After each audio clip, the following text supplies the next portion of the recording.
और खबर है, पूर्व सीएम भूपेश बघेल के घर सीबीआई की दबिश का मामला है और सीबीआई की कार्रवाई के दौरान झूमाझटकी हुई कांग्रेस कार्यकर्ता और पुलिस जवानों के बीच ये झूमाझटकी हुई है।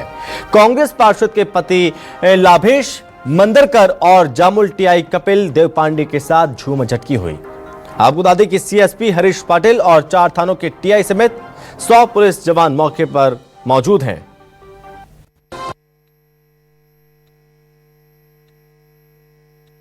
और आज अगर भूपेश बघेल जी के यहाँ सीबीआई का वहाँ पे छापा, आप लोग बोल रहे हैं छापा बोलें या फिर उनसे जानकारी जानना चाहें तो इसमें सहयोग करना चाहिए, इसमें कोई बुराई नहीं है।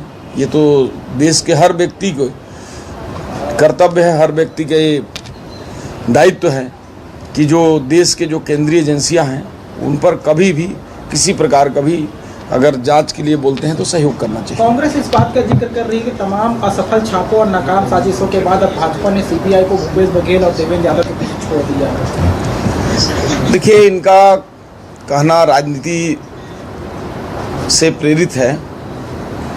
सीबीआई किसी पार्टी की नहीं होती है, किसी के कहने से नहीं करती है।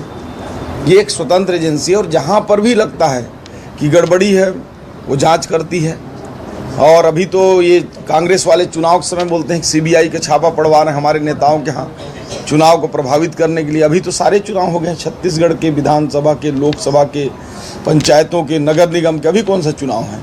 इसमें सहयोग करना चाहिए। कांग्रेस को इस प्रकार की कार्यवाही को स्वागत करना चाहिए। इस बात का जिक्र कर रहे हैं कि आने वाले दिनों में पंजाब में चुनाव भी है, अहमदाबाद में कांग्रेस का अधिवेशन भी है, उससे पहले जो है इस तरह की कार्यवाही की जा रही है ताकि कांग्रेस की जो कार्यक्रम है उस पर जो है व्यवधान डाला जा सके। इस वजह से इस तरह की कार्रवाई हो रही है। अब देखिए, कुछ ना कुछ तो 5 साल चुनाव सब किसी न किसी राज्य में चलते हैं। अब उसको लेकर बोलें कि इस राज्य में चुनाव है, उस राज्य में चुनाव है, तो ये सब केवल राजनीति से प्रेरित सारी बातें हैं। जनता का ध्यान को भटकाने का प्रयास है। अच्छा होगा कि सभी लोग, हर व्यक्ति को देश के जो संवैधानिक संस्थाएं हैं उनका सहयोग करना चाहिए। हर व्यक्ति का नैतिक दायित्व भी है कि विकसित भारत 2047 हम ऐसे नहीं बना सकते जब तक हम जीरो टॉलरेंस नहीं करेंगे, भ्रष्टाचार मुक्त भारत नहीं बनाएंगे तो मुझे नहीं लगता कि देश विकसित भारत के लक्ष्य को 2047 में प्राप्त कर सकेगा। और इसको हर हालत में माननीय प्रधानमंत्री जी पूरा करना चाहते हैं। इसलिए कांग्रेस को भी ऐसे बयानों से बचना चाहिए और ऐसे कार्रवाई या जांच होते हैं उसमें सहयोग के लिए कहना चाहिए। सर, ये जिस तरह से छापेमार कार्रवाई देखने मिलती है तो क्योंकि अभी अधिवेशन भी है कांग्रेस का, तो कांग्रेस के आरोप भी लगा रही है कि जब कांग्रेस में बड़ी गतिविधियाँ होती हैं तो भाजपा को तकलीफ होती है, तभी इन एजेंसियों को भेज दिया जाता है। इस तरह के आरोप लगा रहे हैं। देखिए, तो सतत रूप से कांग्रेस हो या अन्य पार्टियां हों, सभी राजनीतिक दलों के सतत रूप से अधिवेशन, बैठक, कार्यक्रम चलते रहते हैं। इनका कोई संबंध नहीं होना चाहिए। वो इत्तेफाक से इनके जब कुछ भी कार्रवाइयाँ होती हैं तो कुछ ना कुछ इनके पास रहता है मैटर। अब पंजाब चुनाव इनको ध्यान आ गया, जबकि पंजाब चुनाव अभी तो हो नहीं रहे, अभी टाइम है। अधिवेशन है तो अधिवेशन तो सतत रूप से होते रहते हैं। हमारे यहाँ पार्टी में तो हर महीने अधिवेशन होते हैं कुछ ना कुछ, तो ये कहना सही नहीं है।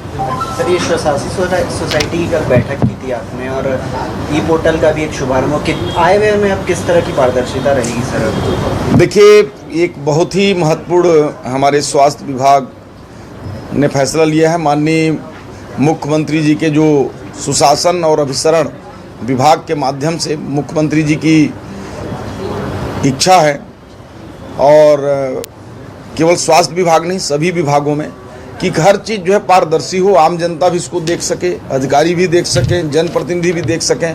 इसलिए हमने कल एक पोर्टल लॉन्च किया है जिसमें पूरे मेडिकल कॉलेजों के 10 के 10 जो मेडिकल कॉलेज अभी संचालित हैं हमारे, उनके पूरे ऑटोनॉमस सोसाइटी का पूरा आय, पूरा व्यय, कौन कौन से सामान खरीदना है, किसकी आवश्यकता है, किस प्रकार से टेंडर हुआ है, कितना मात्रा में उपलब्ध है, कब उसकी एक्सपायरी डेट है।